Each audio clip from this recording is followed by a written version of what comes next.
Thank you, Saurabh. My colleague, Minister Shri Rajiv Chandrasekharji, Secretary Mr. Sahani, Secretary Mr. Jain, Chairman ICA Mr. Mohindru, Industry Captains Mr. Folger, Mr. Bhatia, Mr. Vachani, Mr. Rai, officials from other departments, my friends from media, and all my colleagues in METI. Indeed, practically everything that needs to be said has been said already, so I would not repeat any of those things. I'll just address a couple of points.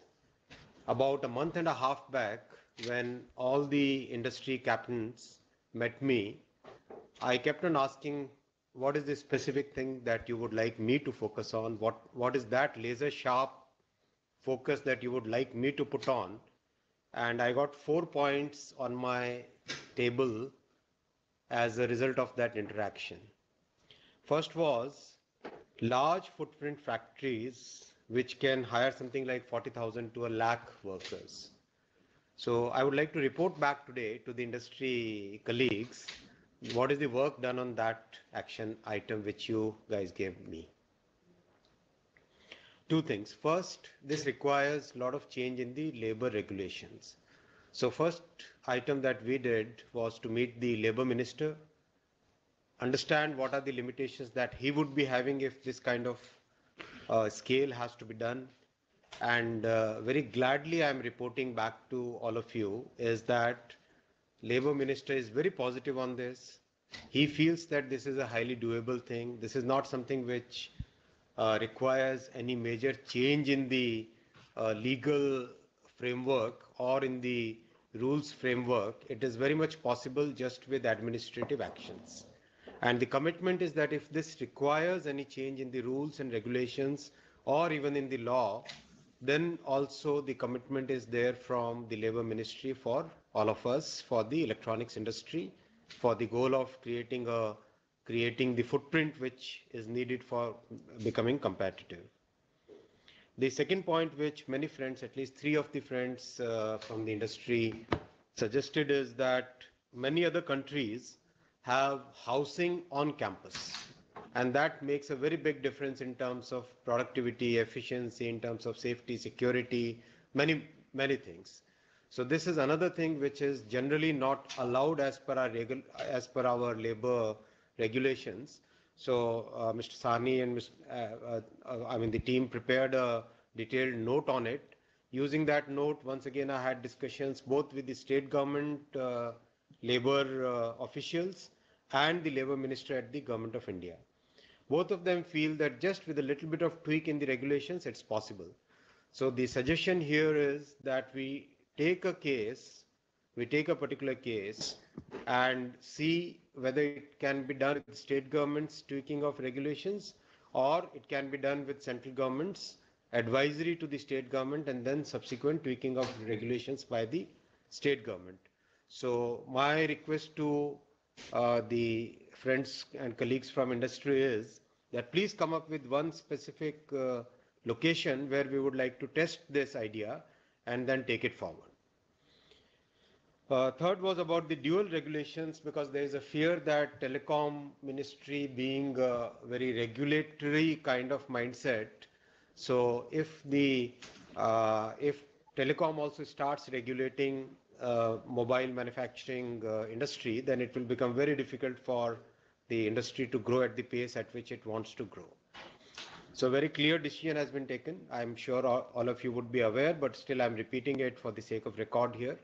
Based on your feedback, telecom department is not going to enter into mobile manufacturing at all. It will not regulate. It will continue to remain the light touch.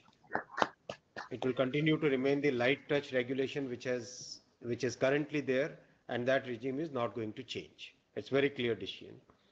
The fourth point which came from these discussions is that many countries, and especially our neighbors and the other country which we keep on believing and thinking that that's the country which has rightly emulated the neighbor's success, uh, did a lot of work on creating the basic infrastructure from the government side, which is like having the entire industrial zone created, the roads created, the electricity and water infrastructure created, labor housing created, all that stuff.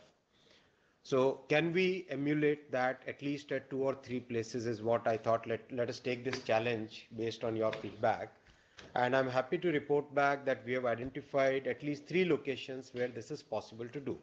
One of the locations team has been working very intensely is a location where railway land is available, a very large parcel of railway land is available, good land, very good water facility, close to a large city, accessible by international airport, just at a hour's drive. There's a second land parcel which is now available, another international airport, 25 minutes drive, 1,000 acre kind of land which is available. Third place is again in not very close to the airport, but very highly industrialized zone where another 700, 800 acre land is available. So that kind of experiment, now it's possible to do, because all of you said that can we do something what Vietnam did, can we do something which China did. Yes, it's possible to do that kind of thing. So please come forward, come up with, please work with the team and with Rajiv ji, and at least identify 2 of these locations. If you can shortlist, then we can take it forward in a very innovative way. We can all work together and create that kind of industrial zone where we believe that yes, this is the way to go forward. And once we create one, I'm sure it's possible that all other states and they will all compete and try to create similar zones. And that can be a great success going forward. So these are the 4 items that you gave me. So I thought it's my duty to report you back, because Prime Minister Shri Narendra Modi ji believes in accountable government. He believes that we are a government where it's not just that we are giving the targets to you, but we are taking the targets from you and delivering back on that. It's a government which is known for execution, and it's a government where Honorable Prime Minister's 20 years in public services, every year is, every minute, every hour is spent on how to go forward, how to take that next step, how to make sure that our actions are in line with our vision and our goals. So that's what it is. And the second point which I would like to very briefly mention is that let me congratulate the entire team. The speed with which all the documents and all the policy framework items for semiconductor policy with the cabinet approved, I think on 15 December. Yes. And by I think by 1st Jan, practically the team had done almost everything which was needed to be done. The policy scheme documents, the approvals, the portal, everything was up and running on the 1st of Jan.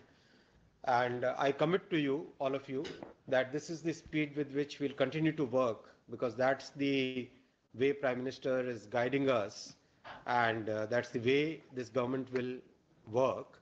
So please come forward, work with the team, come up with suggestions wherever you feel more comfortable, whether in ATMP, whether in OSAT, whether in design, whether in compound semiconductors, whether in the fab, whichever place you feel that yes, there is a scope for coming forward and developing the industry. It would be great, and look forward to having one more round of interactions with all of you where we can take forward some of the points that you mentioned in the previous meeting, and also decide upon further action items which will help us achieve the goals that we have set up in this very nicely drafted document. I would like to thank Mr. Chandrasekhar and colleagues and the industry for preparing a very neatly drafted. I somehow like to use this word, very neatly drafted document, because no extra verbiage anywhere. Absolutely action oriented, absolutely goal oriented, very detailed and very specific. So look forward to one more round of discussions with you and taking forward all these initiatives. Thank you very much. All the very best.